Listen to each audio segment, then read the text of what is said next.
Hello, I'm Jeremy, and this is Head Start with another insight into the workings of the patent system. People ask, why does it take so long to get a patent granted? Surely I just fill in the application forms and pay the fees, and a few weeks later I get the rights I've asked for. Why should it take any longer? Well, it's not like applying for a passport. There may be other people who are affected by the exclusive rights you're requesting. And the Patent Office has to make sure that you are only granted exclusivity for the technology to which you're entitled and not granted any exclusivity for the technology to which you are not entitled, typically those technologies which were already known. So think of a patent application more like applying for planning permission to build something. Now maybe you want to build a house, but it would be too close to your neighbour's house.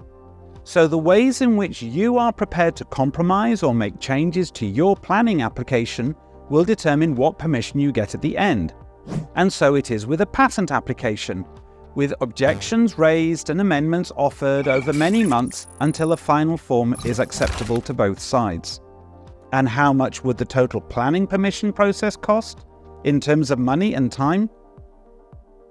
It depends. And it's the same for a patent application. The extent to which you can already clearly differentiate what you want from what's already out there, and the way in which you're willing to compromise or adapt to the objections raised by the patent examiner, will very much determine how much it's going to cost you and how quickly the application can be processed.